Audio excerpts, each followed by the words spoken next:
Hello दोस्तों, मैं Mukhtiar Singh MD PG college थालड़ का व यूनिक ज्योग्राफी कोचिंग सेंटर की ऑनलाइन क्लासेस में आपका स्वागत करता हूं।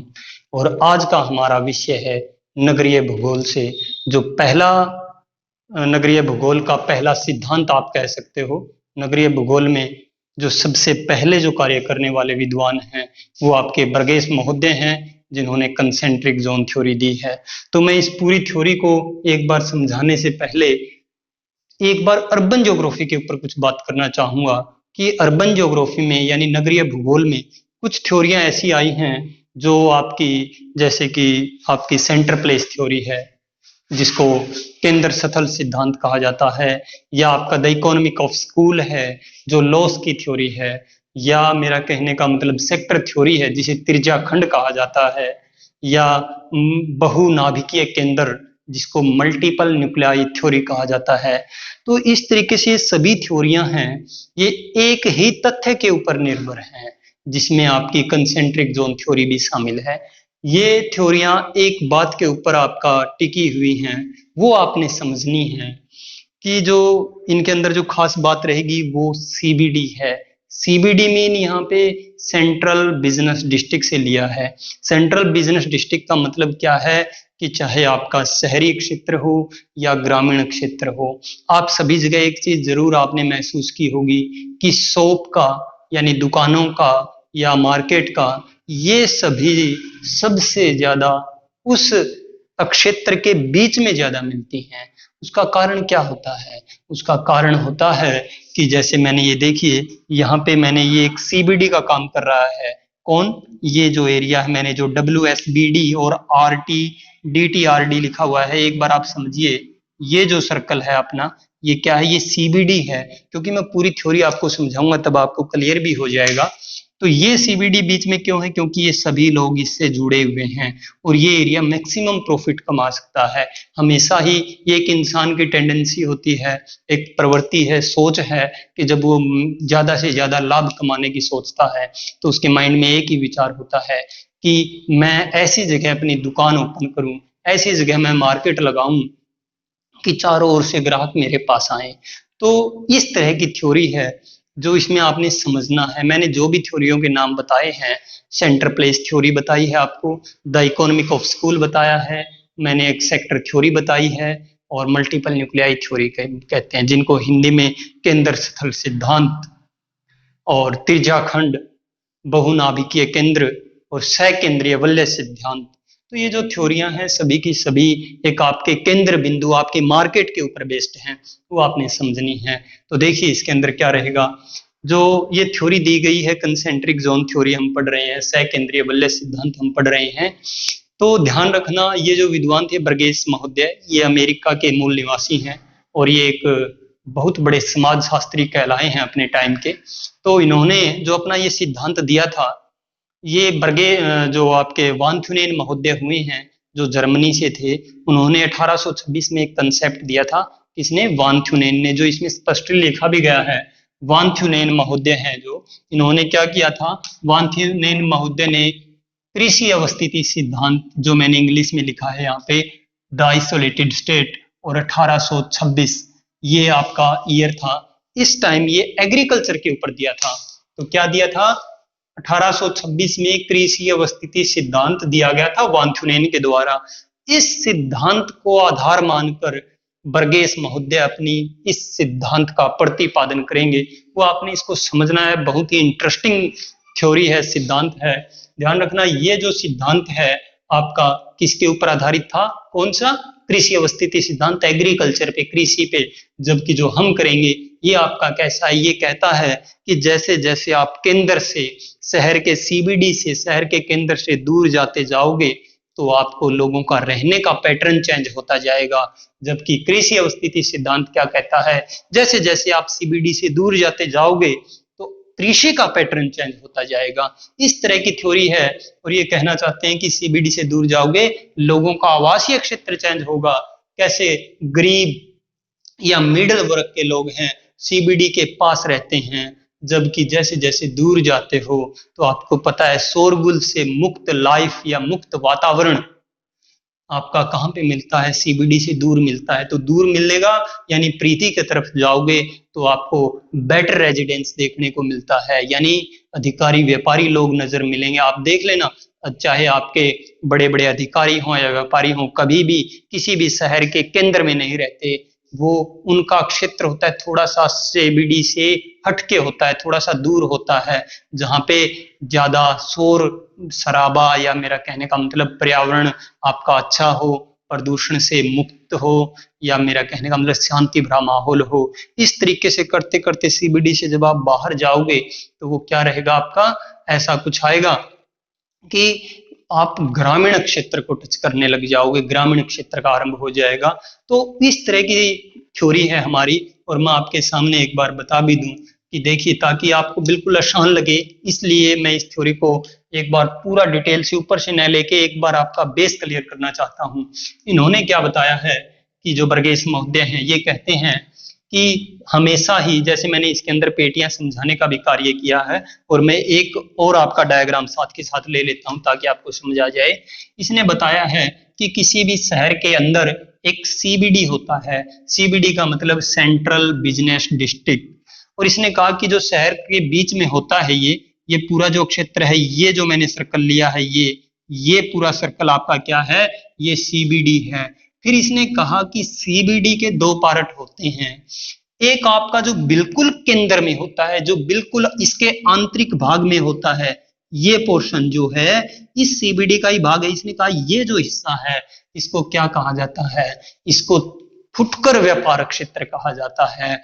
यहाँ पे रिटेल सेलिंग होती है आपकी, जिसको डाउन टाउन या रिटेल डिस्ट्रिक्ट कहा जाता है। आपने देखा होगा शहर का जो बिल्कुल केंद्र होता है वहां पे छोटी छोटी दुकानें होती हैं, किंतु बहुत संख्या में होती हैं। ठीक है, वहां पे अगर आपने कोई चीज खरीदनी है, कोई वस्तु खरीदनी है, तो वहां पे आप एक बार पसंद कीजिए। आपका सामान अगर आपको बड़ी मात्रा में चाहिए या गाड़ी भरवानी है, ट्रक भर आपको भर के लेके जाना है, तो आपको गोदाम से भरवाया जाता है। गोदाम उस सीबीडी के लगता ही क्षेत्र होता है, जिसको थोक व्यापार क्षेत्र कहा जाता है, जिसको होलसेल बिजनेस डिस्ट्रिक्ट कहा जाता है। तो मैंने क्या बताया है, ये दोनों ही पार्ट किसके हैं, आपके सीबीडी के हैं। CBD mean central business district. तो मैंने यहाँ पे इस डायग्राम में क्या बताने की कोशिश की है, मैंने कोशिश की है कि जो सीबीडी है इसके दो पार्ट हैं। एक आपका डाउन टाउन रिटेल डिस्ट्रिक्ट जो बिल्कुल अंदर है, down town retail district, shortcut में लिखा है DTRD, down town and retail district. जबकि इसके साथ लगता हुआ ये आपका होलसेल बिजनेस डिस्ट्रिक्ट है। और देखिए, तो ये सीबीडी आप समझ ही गए। मैं एक बात और आपको बता देता हूँ, थोड़ा सा ध्यान रखिए। जो सीबीडी होता है इसके अंदर क्या होता है, सीबीडी के अंदर आपका सिनेमा हॉल या आप थिएटर कह सकते हो, मेडिकल कह सकते हो, इंस्टीट्यूट कह सकते हो, मार्केट कह सकते हो। ये सारी जो बातें बताई हैं ये आपकी किससे जुड़ी हुई होती हैं, आपकी सीबीडी से जुड़ी हुई होती हैं। और इसके अंदर जो मेन बड़े बड़े मॉल शोरूम वो आपके कहाँ पे होते हैं, डाउन टाउन रिटेल डिस्ट्रिक्ट या सीबीडी के अंदर वाले बिल्कुल आंतरिक भाग में होते हैं। और उसी आंतरिक के लगती हुई हल्की सी एक पेटी होती है जिसको होलसेल बिजनेस डिस्ट्रिक्ट कहा जाता है।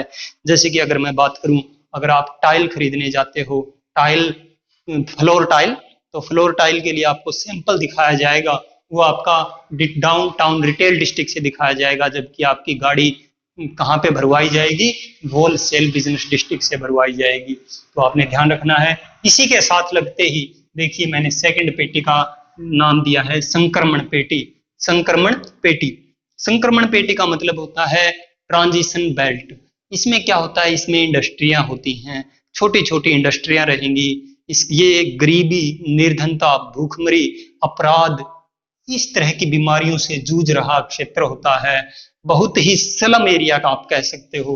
क्यों? क्योंकि सीबीडी से लगा हुआ होता है। बहुत ज्यादा दिन में चहल पहल और रात को शांत होता है। इस सीबीडी को dead heart of the city भी कहा जाता है। तो इसके साथ लगता हुआ जो क्षेत्र है वो क्या है, आपका ट्रांजिशन बेल्ट। ट्रांजिशन बेल्ट यानी संक्रमण पेटी। इस पेटी में ध्यान रखना, बिल्कुल गरीब तबके के या ऐसे लोग रहते हैं जो आपके कार्य करने के पर्पज से सीबीडी में आए हों और रात को अपना रैन बसेरा करने के लिए ट्रांजिशन बेल्ट में रहते हैं। ट्रांजिशन बेल्ट में बहुत बड़ी बड़ी इमारतें मिलती हैं, बहुत बड़ी बड़ी इमारतें और उसके अंदर छोटे छोटे कमरे होते हैं। अब आप सोचोगे बड़ी बड़ी इमारतें छोटे छोटे कमरे, क्योंकि ये जो ट्रांजिशन बेल्ट है, ये इसमें जो इमारतें हैं वो गरीब लोगों की नहीं है, वो अमीर लोगों की है, धनाढ्य परिवार के लोगों की है, दुकानदारों की है। वो लोग रहते कहाँ पे हैं? बेटर रेजिडेंस में, किंतु ये रेंट पे इन्होंने दी हुई होती है। यहाँ पे आपके कार्य करने वाले लोग, स्कूल कॉलेज में पढ़ने वाले स्टूडेंट पीजी के रूप में यहाँ पे रहते हैं, या मेरा कहने का मतलब जो भी हाउकर्स या फेरी वाले या जो भी हैं, जो आपका रैन बसेरा करने के लिए इस बेल्ट में रहते हैं। या यहाँ पे रोजगार के अवसर की अगर बात की जाए, क्योंकि रोजगार यहाँ भी है और कुछ रोजगारी से एरिया में भी है, क्योंकि यहाँ पे इंडस्ट्री है। कहाँ पे? ट्रांजिशन बेल्ट में। और रोजगार आपके सीबीडी के अंदर डाउनटाउन में और होलसेल बिजनेस डिस्ट्रिक्ट यानी थोक व्यापार और फुटकर व्यापार दोनों के अंदर हैं। तो ध्यान रखना, आप दो पेटियां मैंने बताई हैं, आपकी सीबीडी के दो पार्ट किए हैं और संक्रमण का ट्रांजिशन बेल्ट बोला है, जहाँ पे गरीब वर्ग के लोग रहते हैं, जहाँ पे बड़ी बड़ी इमारतें होती हैं, अपराध, भूखमरी या मलिन बस्तियां आप कह सकते हो, यहाँ पे देखने को मिलती हैं। तीसरी बेल्ट है स्वतंत्र कर्मियों का आवास। अब यहाँ पे देखिए, स्वतंत्र कर्मियों का आवास लिखा है, इंडिपेंडेंट वर्किंग मेंस हाउस। ये क्यों बोला गया है इसको? इसको इसलिए देख, नाम से ही पता चलता है, स्वतंत्र कर्मी, ये अपने काम के प्रति स्वतंत्र हैं। और काम के प्रति स्वतंत्र हैं क्यों? क्योंकि ये लोग कार्य करने के लिए, ये जो इंडिपेंडेंट वर्किंग मेंस हैं, ये लोग कार्य करने के लिए यहाँ पे इंडस्ट्री में भी आ सकते हैं, क्योंकि इंडस्ट्री मैंने बताया था संक्रमण पेटी में इंडस्ट्री भी है। ठीक है, ये लोग यहाँ भी, ये स्वतंत्र कर्मी जो लोग हैं, संक्रमण पेटी में भी जा सकते हैं और सेंट्रल बिजनेस डिस्ट्रिक्ट में आपके व्यापार के पर्पज से भी आपके आ सकते हैं। तो इंडिपेंडेंट वर्किंग मेंस आपके इन ट्रांजिशन बेल्ट में भी, और आपकी होलसेल या आपका डाउन टाउन रिटेल डिस्ट्रिक्ट, तो यहाँ पे व्यापार करने के उद्देश्य से आ सकते हैं। इसलिए इसको स्वतंत्र कर्मियों का आवास स्थान कहा जाता है। अगर मैं इसको मिडल वर्ग के लोग भी कहूँ तो इसमें कोई अतिशयोक्ति वाली बात नहीं है, कोई दोराही नहीं है, हम कह सकते हैं।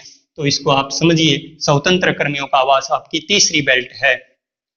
इससे आगे आपकी बेहतर आवासीय क्षेत्र, बेटर रेजिडेंस बेल्ट कहा जाता है। अब देखिए, अब ध्यान रखना, सीबीडी से सभी बेल्ट जुड़ी हुई हैं, ठीक है, बाहरी क्षेत्र से लेकर आंतरिक तक। इन सब से दूर जैसे जैसे शांति बढ़ती जाएगी, ट्रांसपोर्ट का शोर शराबा या एनवायरनमेंट के अंदर जो पोल्यूटेंट हैं, उस पोल्यूटेंट की कमी या प्रदूषक तत्वों की कमी से दूर जाते, इन सीबीडी से आप दूर जाते जाओगे तो आपका, मेरा कहने का मतलब है, शांति भरा एनवायरनमेंट आएगा और आपका प्रदूषण से मुक्त वातावरण रहेगा। तो इस तरीके से आपकी एक पेटी आएगी जिसमें व्यापारी और अधिकारी लोग रहेंगे, जिसको बेटर रेजिडेंस कहा जाएगा, जिसको आप क्या कह सकते हो, बेहतर आवासीय क्षेत्र कह सकते हो। तो ये क्या रहेगी? आपकी फोर्थ बेल्ट रहेगी, चौथी पेटी रहेगी। ऐसे ही करते करते आप जब, यानी आप सीबीडी से दूर जाते जा रहे हो, दूर जाते जाओगे तो आपका धीरे धीरे क्या होगा, आपका शहर का प्रभाव खत्म हो जाएगा और एक ग्रामीण क्षेत्र या ग्रामीण क्षेत्र आरंभ हो जाएगा। और जाते जाते कोई न कोई आपका यहाँ पे छोटे छोटे गांव आ जाएंगे। गांव आ जाएंगे तो फिर ये लोग क्या करेंगे, इस कम्यूटर बेल्ट के अंदर, इस पांचवी अभिगम्यता पेटी में जो ये गांव है इस शहर के चारों ओर, हमेशा ही देखना कि कोई भी एक शहर हो उसके आसपास आपको गांव नजर आते हैं, रूरल एरिया नजर आता है। तो ये लोग सीबीडी से जुड़े हुए होते हैं। क्यों? क्योंकि ये आपके ट्रांसपोर्ट से जुड़े हुए होते हैं। ये कुछ ऐसे रास्ते हैं जो आपको डायरेक्ट सीबीडी में लेके जाएंगे और यहाँ से लेके जाएंगे। तो आप क्या करोगे, जो इस अभिगम्यता पेटी से लोग, यानी इस गांव से लोग दिन में काम करने के लिए शहर के केंद्र में आते हैं और शाम को वापस चले जाते हैं, ऐसे लोगों को या ऐसे क्षेत्र को जहां से दिन में काम करने के लिए केंद्र में आए और शाम को अपने घर चले जाएं, उस पेटी को अभिगम्यता पेटी कहा जाता है। तो ये इस तरीके से आपकी पांचवी पेटी है। मैंने आपको 5 पेटियां बताई हैं इस पेटी में। पहले आपका सीबीडी यानी सेंट्रल बिजनेस डिस्ट्रिक्ट रहेगा, उसके 2 पार्ट कर दिए जाएंगे। एक आपका फुटकर व्यापार जो बिल्कुल केंद्र में होगा, उसी के लगते आपका थोक व्यापार आपका पेटी आएगी। इस तरीके से वो सीबीडी के ही भाग हैं, एक ही पेटी मानी जाएगी ये पूरी। इसके लगते ही आपकी संक्रमण पेटी जिसमें गरीब वर्ग रहेगा आपका। फिर उसी के बाद आपकी स्वतंत्र कर्मियों का आवास, जो कि एक मिडिल फैमिली से बिलोंग करेंगे। तीसरी पेटी आपकी क्या रहेगी, आपका स्वतंत्र कर्मियों का आवास।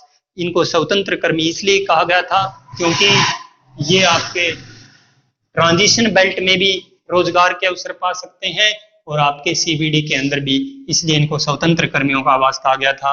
फिर है आपका बेहतर आवासीय क्षेत्र, बेटर रेजिडेंस। ये आपका क्या है, सीबीडी से दूर जा रहे हैं, शांति भरा माहौल चाहते हैं और ये थोड़ा सा सीबीडी से हटके दूर रहते हैं, बेहतर आवासीय। इसमें व्यापारी और अधिकारी लोग आते हैं, या आप हाई प्रोफाइल लोग कह सकते हो, हाई प्रोफाइल लोग रहते हैं। और नेक्स्ट पांचवी, अभिगम्यता क्षेत्र। अभिगम्यता क्षेत्र के अंदर क्या होता है, ऐसा क्षेत्र आता है जहां पे शहर का प्रभाव खत्म हो जाता है, ग्रामीण क्षेत्र आपका आरंभ हो जाता है। वहां से लोग दिन में काम करने के लिए आते हैं, रात को चले जाते हैं। उस पेटी को अभिगम्यता क्षेत्र कहा जाता है। तो इस तरीके से इन्होंने 5 पेटियां बताई थी। तो इसमें आपने क्या पाया, लोगों के आवास का पैटर्न चेंज हो रहा है। और मैं पहले ही आपको बोल रहा था, आपने यही समझना है कि किस थ्योरी में क्या क्या बातें रहेंगी। जो आपकी सहकेंद्रीय वलय सिद्धांत है, इसमें किस बात के ऊपर फोकस किया गया है, बल डाला गया है, लोगों के आवास स्थान के ऊपर। तो ये 5 पेटियां समझनी है आपने सबसे पहले, क्योंकि पेपर में आता है इनको सीक्वेंस से लगाइए, क्रम से लगाइए, या पूछ लेता है तीसरी पेटी में किसका वर्णन है, चौथी पेटी में किसका वर्णन है। इस तरीके से जो इसने 5 पेटियां दी थी, किसके ऊपर दी थी, अमेरिका के शिकागो नगर के ऊपर अध्ययन करके दी थी। तो अब मैं इसकी डिटेल पे बात करता हूं। देखिए, इस पूरी थ्योरी को हम कंसेंट्रिक जोन थ्योरी, या आप कह सकते हो सहकेंद्रीय वलय सिद्धांत के नाम से जानते हैं। क्या कहा जाता है इसको, कंसेंट्रिक जोन थ्योरी या सहकेंद्रीय वलय सिद्धांत। ये बर्गेस महोदय ने दी थी, ध्यान रखना। ये अमेरिकन थे, क्या था, ये अमेरिकन थे, अमेरिकन विद्वान थे और एक बहुत बड़े समाजशास्त्री के रूप में जाने जाते हैं। इन्होंने सबसे पहले जब ये थ्योरी दी थी तो 1925 में ये the growth of the city, इस बुक के अंदर इसको पब्लिश किया था। ध्यान रखना, बुक का नाम इंग्लिश में ही याद रखना आप, क्योंकि इंग्लिश में ही आपसे एग्जाम में पूछी जाती है। The growth of the city 1925, कई बार आपके यूजीसी एनटीए नेट का ये क्वेश्चन हिस्सा बना हुआ है। और फिर दोबारा ये 1929 में अर्बन एरिया बुक में पब्लिश हुई। आप ध्यान रखना, पेपर में अगर आता है तो आपने 1925 को ध्यान रखना है, इसी को लिखना है। 1925 में आई थी आपकी ये थ्योरी, किसके अंदर, the growth of the city. और फिर 1929 में अर्बन एरिया नामक बुक में पब्लिश हुई है। और ये देखिए, जहां पे इसने अध्ययन करके ये थ्योरी दी थी, अमेरिका के नगर लिए थे, किंतु सबसे ज्यादा शिकागो शहर के ऊपर इसने अध्ययन किया था। ध्यान रखना, शिकागो जो अमेरिका का एक शहर है। फिर देखिए, ध्यान रखना, आपसे पूछा जा सकता है ये थ्योरी किसके ऊपर प्रकाश डालती है। ये नगरों की आंतरिक संरचना, कि कोई भी नगर होता है उसका इंटरनल स्ट्रक्चर कैसा होता है, उसका आंतरिक परिवेश कैसा होता है, अंदर उसके बहुत चहल पहल होती है। जैसे जैसे आप सीबीडी से दूर जाते जाओगे, उसका जो रहने का, लोगों का आवास का पैटर्न थोड़ा विरल होता जाएगा और एक टाइम के बाद में बिल्कुल अलग, यानी आपका बिल्कुल ही खत्म हो जाएगा। अगर सीबीडी में जाओगे तो आपके खास अगर देखा जाए विशेषतर तृतीयक, चतुर्थक, पंचम गतिविधि से जुड़े हुए लोग होते हैं। किंतु आप जैसे जैसे बाहर की तरफ जाओगे तो कम्यूटर बेल्ट में आओगे या अभिगम्यता में आओगे तो आपकी प्राइमरी एक्टिविटी, प्राथमिक क्रियाकलाप से लोग जुटे हुए होते हैं। तो ध्यान रखना, इसमें मैंने स्पेशली बताने का कार्य किया है आपको कि नगरों की आंतरिक संरचना व कार्यात्मक क्षेत्र, यानी फंक्शनल, उसके अंदर किस किस तरह के कार्य हो रहे हैं, ये आपने ध्यान रखना है कि नगरों की आंतरिक संरचना और उसके अंदर किस किस तरह के कार्य हो रहे हैं, इसके ऊपर है ये थ्योरी। और ये आपसे पूछा जा सकता है, बहुत ही मोस्ट इंपोर्टेंट आपका क्वेश्चन बनता है कि ये जो सहकेंद्रीय वलय सिद्धांत है, बर्गेस महोदय ने जो दिया था, ये सिद्धांत आपका किस थ्योरी के ऊपर आधारित है, किस सिद्धांत के ऊपर आधारित है, ये ध्यान रखना। कृषि अवस्थिति सिद्धांत, कृषि अवस्थिति सिद्धांत, जिसको इंग्लिश में द आइसोलेटेड स्टेट के नाम से जाना जाता है, जो 1826 में वांथुनेन महोदय ने दिया था। इस सिद्धांत को इन्होंने आधार मानकर अपना सिद्धांत दिया था।